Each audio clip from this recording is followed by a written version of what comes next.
ayun nga guys, nandito po tayo sa Alcantara, Cebu. At dito tayo sa Benedictos na napakasarap at napakamurang milk tea. So nandito po tayo at nakikita nyo ng napakagwapong isang estudyante dyan na pumipili ng mga menu sa Benedictos. Ayoko! So ayun nga guys, nandito po tayo sa 7-Eleven ng Alcantara at bago pa lang ito at napaka-special sa mga tao dito. Yeah! Pangit-pangit ni Joven, itlog niya parang Jolene. So ayun, pumasok na kami sa 7-Eleven at wow, napakalamig kagaya ng pagmamahal niya sa akin noon. Ay, joke lang pala. Paano masabi? At yun, pumili kami dito ng mga pagkain na napakasarap. Yeah! At nagpapatuloy kami sa paglilibot para piliin ang mga pagkain na gusto namin. At what?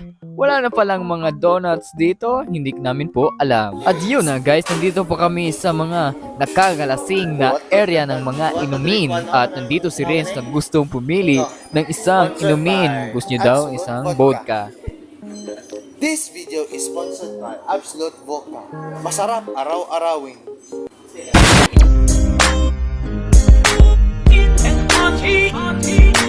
At yun nga guys, gusto yung pumili ng isang bata ng pinakamalaking picnic na akala niya 60 pesos pero hindi pala. Mas masakit sa breakup. At yun na guys, pumipila na tayo sa cashier area at nandito pa tayo naghawak ng isang malaking picnic. At yun dito natin malalaman kung ano agaray.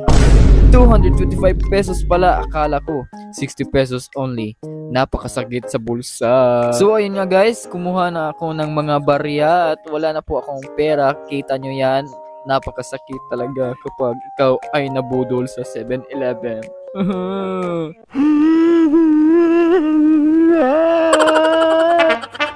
At yun, pumunta naman po kami sa Cogtong Spring ng Alcantara. Napakaganda ng view dito dahil maraming mga taong magpapasyal dito para maligo. Alright! So ayun nga guys, nandito po tayo sa pinakasarap na Jack's Yum Yum Fried Chicken area. Nasa halagang 25 pesos lang ang galang mga manok na fried. Alright! So ayun nga guys, bumili na lang ako ng soft drinks dahil naubusan na akong pera. Ang soft drinks lang halaga sa 15 pesos only. Royal dahil isa akong loyal. Color green.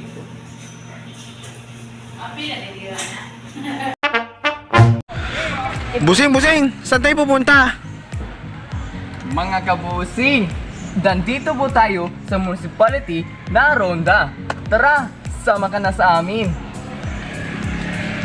So ayun nga guys, nandito naman tayo sa Ronda, Cebu dahil may mga magandang aktibidad dito, kagaya ng mga rides. Alright! Nakita niyo naman sa video na madaming mga tindahan dito at meron din mga bump cars. Wow! Napakaganda pero wala na talaga akong pera. At ayun, nandito naman kami sa carousel. So, hapon pa lang ito at pumunta naman kami sa mga ibang mga shooting grounds na mga laruan. And damn! Meron pala ditong UFO na napaka-scary talagang sasakyan. At yun, napagwapo naman si Pogi. Sasakay daw siya pero wala namang pera. At nandito naman tayo sa mga gambling area na legal. Right. So ayun, babalik na kami sa aming pinagdaanan. Nandito marami ng mga tindahan dito. At yun, Stephanie, bakit siya ganyan? Oh, lakad mo! Lakad mo tatang! Nagtutwerk naman si Renz dito. Nag-emote. Oh no! Goodness gracious! Nagpapugi pa yung bata at ano naman kinakain mo? Well, it is a mango shake for only 20 pesos only. At doon naman, nagpamewing. Wow, 100 pesos. Smells so good. At bumalik naman si Pogi dahil siya ay nainggit sa kasarap ng milkshake. At ayun, bumili na lang siya ng isang ice cream worth 30 pesos. Agaray! So ayun nga guys, nakuha na natin ang ice cream na worth 30 pesos. Patikim nga. Napakasarap. Nandito naman po tayo sa mga show shops, mga sapatos, dami at napakaganda. Pero kaso lang, wala na akong mga pera. At yun, meron tayong Nike. Bili na kayo dito. At naglibot pa kami sa mga ukay-ukayan dito sa Ronda na napakaganda ng mga suotin. At yun, nagpapogi naman si Pogi. Pogi, sige na. At nandito naman tayo sa Uncle Bro. Nandito si Stephanie na gusto na ipa-endorse niya ang mga drinks na madaming pagpilian dito. Alright! At nagbalik kami dito sa mga bump cars na nakita nyo ang napakamarami mga bata na napakasayang naglalaro ng rides ng bump car. Sana nakasakay na ako dito, Lods. Bumalik naman si Pogi dito sa Ronda dahil gusto niyang mamasyal kasama ang kanyang mga kaklase. At dito, ang daming mga pagkain kapipilian. Kapi na din dito at yon, pumunta na kami sa Ferris wheel. At nandito naman tayo sa carousel na hindi pa naman ipinaikot dahil wala pang mga sumasakay. What? At yun, nandito naman si Lawrence Caballero na kasama sa ating vid ngayon dahil gusto daw niyang sumakay ng Ferris wheel. Kami sa Ronda karon sa Ferris wheel. Pakita ni Lawrence. Tingaw ba kay Perihan? Go by pista. Pita Perihan. So guys, nandito naman po si Franz Lloyd Aquino dahil gusto niyang samahan si Lawrence Caballero sa pagpunta sa Ronda. Let's go! Nandito naman siya. Emote ka nga, bro.